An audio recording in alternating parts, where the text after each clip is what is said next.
The interview between Spider-Man and Jonah Jameson kicked off in Jameson's own home, where he was in the middle of preparing lasagna. He casually mentioned the dish as if the whole situation weren't bizarre enough. Spider-Man glanced around the room and questioned the setup, wondering aloud why he was being fed, even tossing in a warning that his spider senses could detect poison. Jameson mocked the term spider sense, dismissing it as childish. He claimed feeding the subject was an old reporter's trick to get them to open up more during interviews. Spider-Man wasn't buying into it. He bluntly stated that it wasn't going to work on him. Jameson offered him a drink next, which Spider-Man promptly declined, saying he didn't drink. Jameson grumbled, remarking that there went his original reporter's trick. When Spider-Man asked what he meant, Jameson brushed it off, telling him to get ready. Reluctantly, Spider-Man agreed, and Jameson fired up the recorder, officially starting the interview.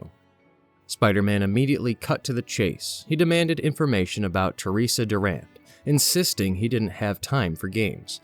But Jameson wasn't going to just hand it over. Instead, he proposed a deal. Spider-Man would give him an exclusive, no-holds-barred interview, and in return, he'd spill the details on Teresa Durand. To sweeten the pot, Jameson promised not to write about Spider-Man on his blog threatsandmenaces.com for a whole year. Unsurprisingly, Spider-Man was not impressed. He stood up, saying, this is a waste of time. You don't know anything. I can't believe I even fell for this. Goodbye, you blogging moron. Jameson shouted for him to calm down and called him a bug-brained freak. Spider-Man refused, saying he'd never calm down. Jameson, seeing the moment slipping away, finally relented and said he'd talk, but only if Spider-Man honored the deal. Reluctantly, Spider-Man sat back down, muttering that Jameson better start talking. Jameson began his info dump. Teresa Durand, he said, was a former S.H.I.E.L.D. agent who had stolen classified material. According to tips Jameson had received, the stolen info included details on how to defeat both heroes and villains. Spider-Man already knew that and suggested that somebody might have leaked the intel to set Teresa up. Jameson didn't dispute the theory but emphasized that his job was to verify facts. They had started to question where the technical data originated from in the first place. The most logical answer, Jameson said, came from someone supplying tech to villains, Phineas Mason, also known as the Tinkerer. Spider-Man acknowledged he knew the Tinkerer well and he'd fought him enough times. But Jameson pressed on, revealing something more intriguing. The Tinkerer had a brother, Hophni Mason, also known simply as the Mason, a man who provided tech to superheroes. Spider-Man knew this too, reiterating that he was a superhero despite Jameson's opinion. He also threw in an unexpected compliment that the lasagna was actually pretty good. Things took a turn when Jameson asked if anything had happened to the Mason recently. Spider-Man hesitated and admitted the Mason's lab had just been destroyed by his own brother. That revelation stunned both of them. Jameson pointed out how suspicious that should have been, while Spider-Man tried to deflect with awkward humor, saying he'd never had a brother, so maybe blowing up secret layers was just sibling stuff. But Jameson wasn't amused. He dropped the hammer. The Tinkerer had also been stealing superhero data from his own brother and selling it to S.H.I.E.L.D., along with his own stash of supervillain data. Now that everything was blowing up, he was covering his tracks. Spider-Man facepalmed, overwhelmed by the scope of it all. He stood up to leave, but Jameson wasn't about to let him go so easily.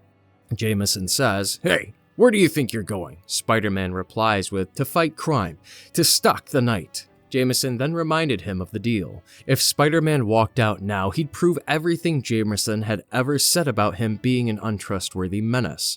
The accusation hit hard. Spider-Man froze, stared at Jameson for a second, and reluctantly sat back down.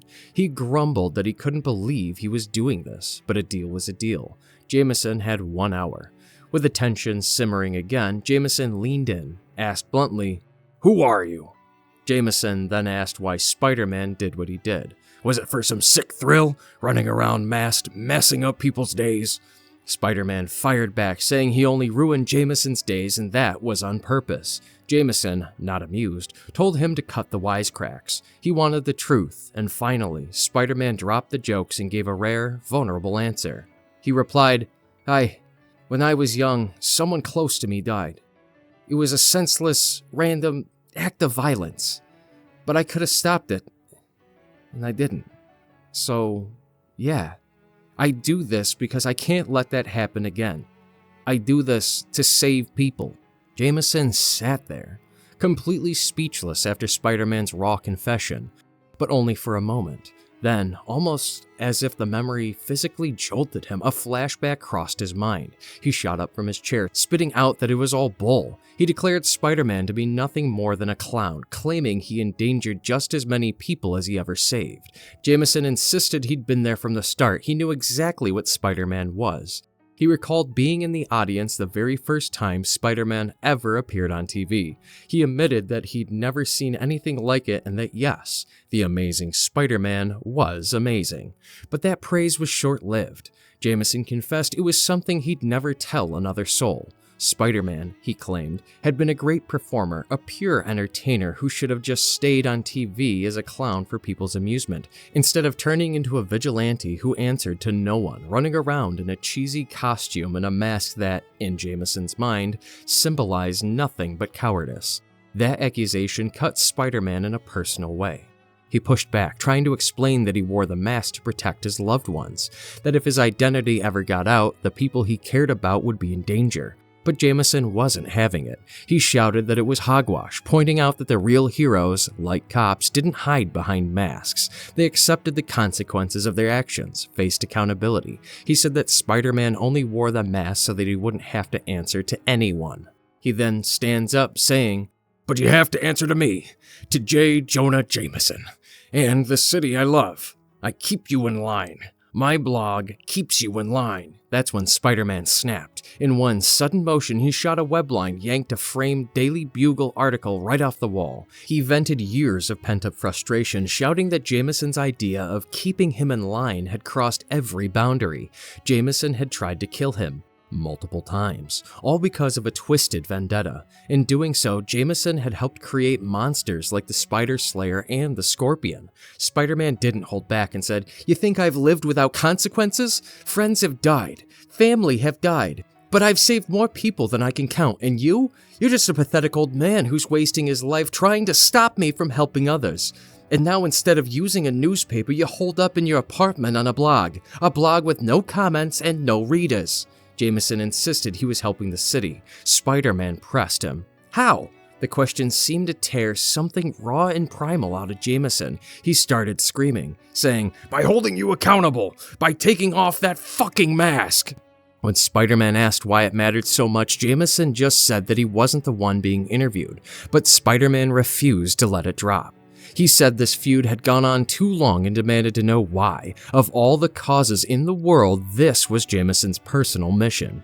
That finally cracked Jameson's armor. He admitted that decades ago, he'd been mugged. He'd wanted to fight back, but the woman he'd been dating at the time had pleaded with him not to. Jameson remembered holding her, crying as she begged him to just once listen to her.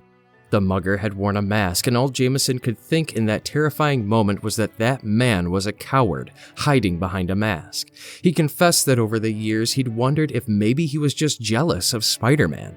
Maybe it was the idea that Spider-Man could inspire kids to imitate him, only to lead them to their deaths. There was the destruction, the wisecracks, in the middle of chaos, so many reasons to hate him, but at the heart of it, Jameson admitted it was always the mask. The mask represented everything he despised. Cowardice. Spider-Man, he said, could have joined the police or the army, done good as part of a real institution, shown true courage and sacrifice. Spider-Man actually laughed at that, pointing out the irony. When Jameson had become mayor, what was his big move?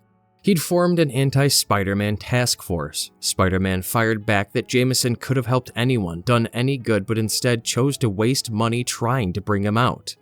No matter what Spider-Man did, Jameson could never accept that he was one of the good guys. Fed up, Spider-Man started walking out through the balcony window. He told Jameson that talking to him was like arguing with a brick wall topped by a terrible mustache. As he was leaving, Jameson shouted after him that he had accepted Spider-Man as a hero once, but then Spider-Man had blackmailed him into handing over city property. Spider-Man has already explained that it wasn't even him. It had been Dr. Octopus controlling his body at the time. Jameson seized on that, declaring, "See? Even with your mask, you can't take responsibility for your actions. You don't know the first thing about responsibility." That finally pushed Spider-Man into a fit of dark laughter. He falls down on the balcony, wheezing out that he wished it was true, because if he didn't care about responsibility, his life would be so much easier. Jameson just stood there, mumbling about laughter, responsibility, mind control, clones, like he couldn't even keep the insanity of it all straight. Then he exploded, sweeping the table clear, food and drinks crashing everywhere as he screamed that it was all just a joke to Spider-Man. Jameson charged at him, jabbing a finger at his chest. Spider-Man jumped up the wall, trying to calm the situation, explaining that he joked because he had to. He could literally juggle cars. That kind of power was terrifying both for everyone around him and for himself. Joking was his way of coping with a life that was often scary and deeply sad. Because what else could he do? Jameson wouldn't hear it. He raged that he knew life was scary and sad, but Spider-Man was just a pretend clown and a coward. Spider-Man snapped that at least he was helping people, which was more than Jameson could say. Jameson was tiny, worthless, wasting his life on a pointless vendetta with absolutely nothing else to show for it. Jameson went eerily quiet, sinking deep into memory. He could almost hear her voice again. His lost love. The woman who had tried to save him from his own bitterness.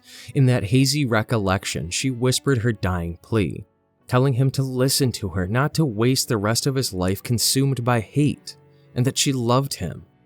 This shattered Jameson right there. He slumped into his chair and began to cry, shoulders shaking under the weight of grief he'd carried alone for far too long. Spider-Man, suddenly stripped of all his usual snark and bravado, stepped closer. There was a raw worry in his voice as he said Jameson's name. Jameson then says, Don't you think I know that I have nothing? That I've lost it all?" His voice broke into ugly sobs as he accused Spider-Man of failing to save Marla, his wife, murdered by Alistair Smith. A death that was ultimately because of Jameson's own crusade. And even when a miracle happened, when Marla returned to him as a clone, she'd been ripped away all over again. He seethed that Spider-Man claimed to do this to save people, but people still died.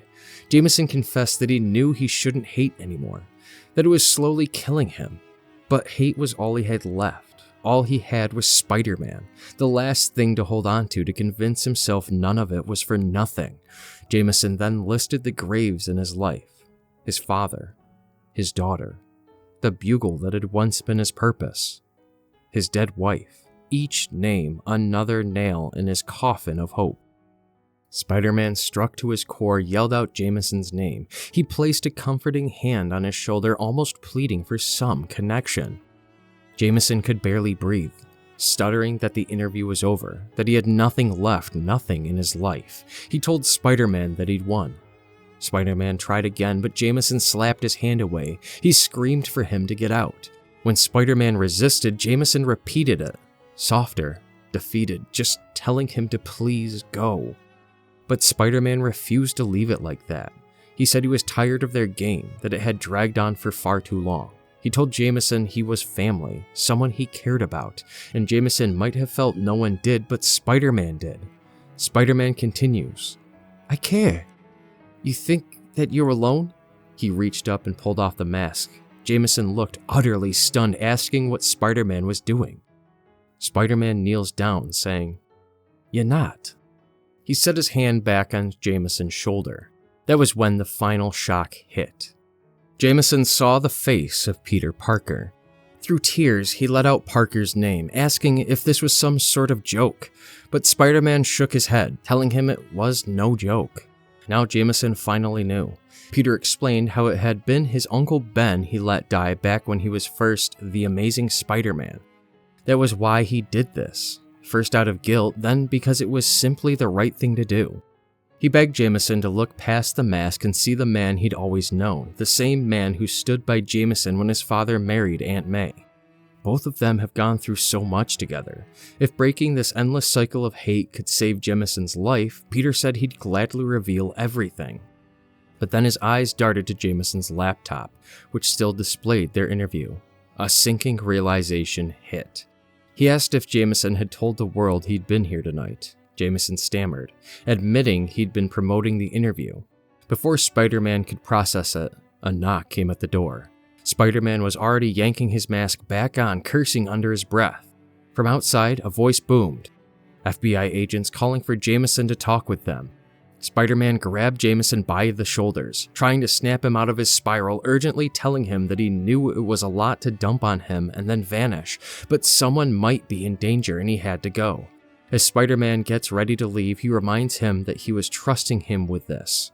Jameson stood there, shell-shocked, murmuring the word, trusting, over and over, almost trying to convince himself it was real. Then the door crashed open. FBI agents and armored soldiers swarmed in, weapons drawn, shouting for Jameson to back away. Still dazed, Jameson could only repeat, trusting. Don't forget to like this video and subscribe to this channel.